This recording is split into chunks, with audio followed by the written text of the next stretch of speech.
Hola amigas y amigos, esto es el Faro Informativo. Mi gente, bienvenidos a nuestro canal donde les estaremos informando sobre las noticias más importantes de Venezuela y el mundo. Antes de comenzar, quiero agradecerte tu visita a nuestro canal. No olvides suscribirte y activar la campana de notificaciones para que siempre te mantengas actualizado sobre los temas de tu interés. Tiembla tierra porque Citgo comunicó que está dispuesto a colaborar con Estados Unidos para desarticular a las mafias corruptas y desmedidas de PDVSA. Así como lo oyen, la Junta Directiva Provisional de la refinería estadounidense Citgo, nombrada por el presidente interino de Venezuela, Juan Guaidó, anunció que recibió una solicitud de información del Departamento de Justicia de Estados Unidos, que está investigando a su empresa matriz PDVSA, así lo reseñó Reuters este miércoles. La Junta fue nombrada por el presidente interino a principios de este año para proteger los activos en el extranjero que pertenecen a la petrolera estatal venezolana. Recientemente, el Departamento de Justicia de los Estados Unidos, que está haciendo una investigación sobre las prácticas de corrupción de Petróleos de Venezuela, Sociedad Anónima, y sus empresas filiales desde hace varios años, también le solicitó información a Citgo, así lo señala la Junta en un comunicado. Y es que la empresa no tardó en darse acuse de recibo e inmediatamente Citgo le comunicó al Departamento de Justicia su completa disposición a colaborar para aclarar presuntos actos irregulares y de corrupción.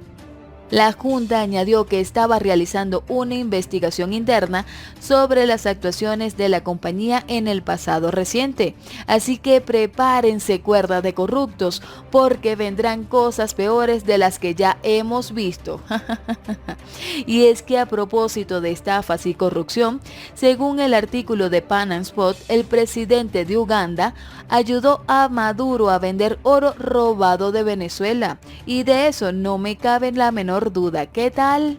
Según relata el artículo, el régimen de Nicolás Maduro utiliza el mercado negro para vender reservas de oro venezolano y mantenerse en el poder, una medida desesperada para obtener divisas ante las sanciones internacionales.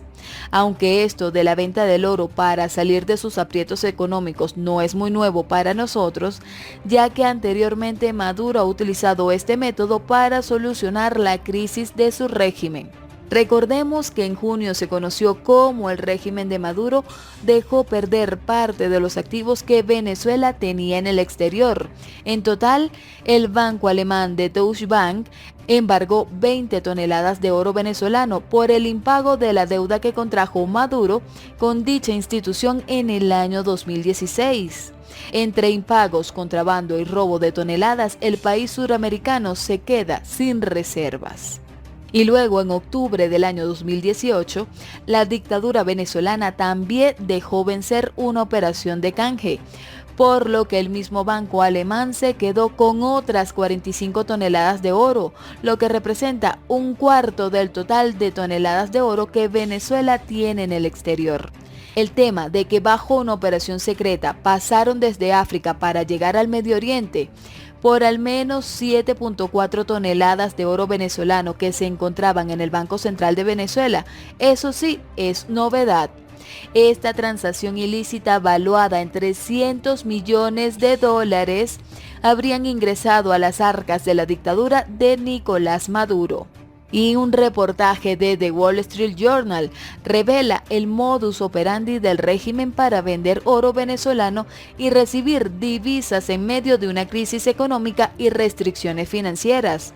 El diario estadounidense explica que en 2 vuelos, a principios de marzo, el régimen logró trasladar los lingotes a una refinería en Uganda y posteriormente fueron exportados a Turquía. Ejemplo de ellos es el vuelo del 1 de marzo, un Boeing 777 que pertenecía a la aerolínea rusa Norwid y que se cree que no tenía pasajeros a bordo, que fue rastreado volando desde Caracas a Kampala, la capital de Uganda. Se detuvo allí por unas horas antes de continuar a Zanzíbar y luego regresar una vez más a la capital venezolana.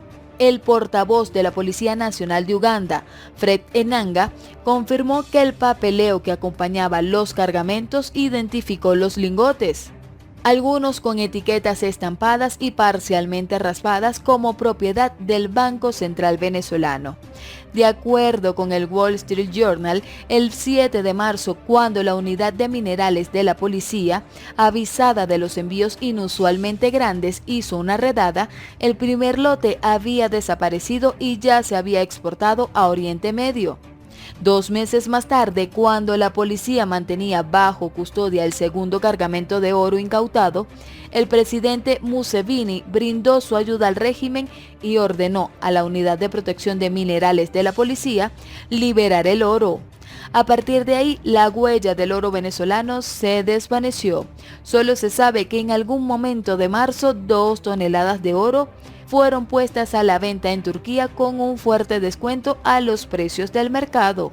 Gracias a su mala política económica y corrupción, el país suramericano ha perdido al menos 764 toneladas de oro en manos del régimen de Hugo Chávez y Nicolás Maduro. La mayoría de las reservas simplemente desaparecieron en medio de transacciones ilícitas. El pasado mes de abril, el diputado y economista José Guerra señaló que cuando Chávez ordenó repatriar el oro en el año 2012, se trajeron 850 toneladas. Hoy quedan apenas 86 toneladas. Estas son las que están sacando. Además del oro que las instancias internacionales confiscan por falta de pago, están las toneladas de oro que de manera ilícita el régimen está sacando de las bóvedas del Banco Central de Venezuela. El régimen de Maduro se ha dedicado en los últimos meses a saquear al Banco Central de Venezuela, extrayendo poco a poco decenas de toneladas de oro para venderlas en el exterior y obtener dinero en efectivo para mantenerse en el poder. La venta de lingotes bajo la mesa y sin la aprobación de la legítima Asamblea Nacional de Venezuela son una de las pocas maneras que tiene la dictadura para obtener dinero en efectivo, mantenerse en el poder y pagar parte de sus deudas tanto internas como externas. Y es que a falta de la producción petrolera en Venezuela y luego de las crecientes sanciones internacionales, el régimen de Maduro habría encontrado la manera de autofinanciarse exportando oro de manera ilegal. El Departamento del Tesoro de Estados Unidos advirtió que Venezuela recurre de manera creciente al comercio del oro sin control medioambiental ni de contabilidad, para así financiar las redes de corrupción que sostienen a la dictadura. El secretario asistente del Tesoro, Marcian Billis Glea, denunció el expolio de las minas de oro en el sur de Venezuela y aseguró que se está aproximando una situación similar a la de los diamantes ensangrentados en el África. Actualmente es casi imposible calcular la cantidad de oro existente en el arco minero venezolano. Se cree que podrían ser unas 8.000 toneladas, las cuales equivalen a 243.000 millones de euros, sin contar además de las reservas de coltán, bauxita, cobre y diamante que también reposan en el lugar. Y mientras todo esto pasa, nadie se acuerda de la industria petrolera.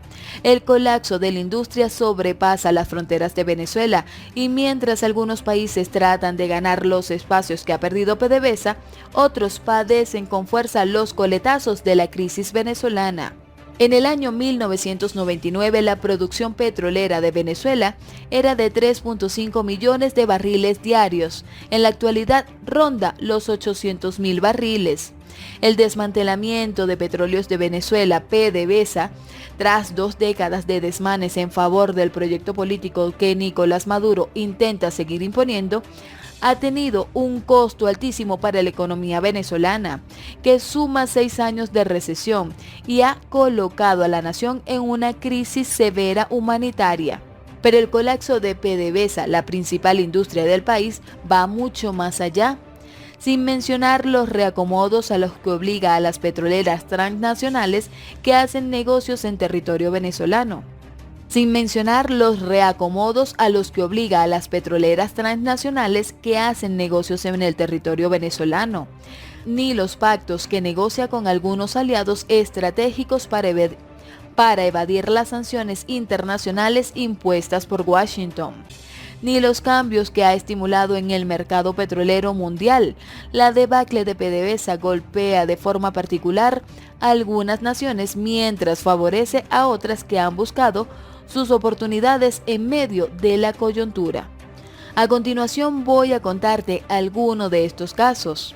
Haití, arrasado por la pobreza y sus propios conflictos, el país resiente la falta de electricidad. Es uno de los males originados por el racionamiento de combustible debido a los menores suministros petroleros. Nicaragua. Los recursos que Nicaragua obtuvo del acuerdo de cooperación suscrito con Venezuela experimentaron una contracción del 73% entre el año 2017 y 2018. Sin la ayuda venezolana y en medio de una crisis política y social compleja, se espera que el Producto Interno Bruto caiga 5% en el año 2019, en lo que sería su segundo año continuo de contracción económica. El caso de Cuba también tuvo que aplicar medidas de racionamiento eléctrico, entre otras tras la disminución de los envíos petroleros venezolanos, que representan cerca del 20% del Producto Interno Bruto. Belice, otro beneficiario de Petrocaribe, decidió aprovechar la coyuntura con las sanciones internacionales para dilatar los pagos pendientes por los despachos petroleros que montan cerca de los $500 millones. Caso de Aruba, Citgo, filial de PDVSA, y las autoridades de Aruba habían suscrito en el año 2016 un contrato para renovar la refinería de Aruba que lleva años paralizada. Aunque se tenía en agenda la remodelación estimada en $685 millones, la petrolera venezolana congeló el proyecto tras el recrudecimiento de las sanciones internacionales. La primera ministra de Aruba, Evelyn Weber Croes, dijo hace 3 semanas que muy probablemente nosotros no seguiremos con Citgo, pero que está evaluando cómo se pueden salir del contrato sin ningún problema. Las opciones para Aruba son continuar trabajando con Citgo o negociar el fin del contrato o usar el lugar para una actividad diferente.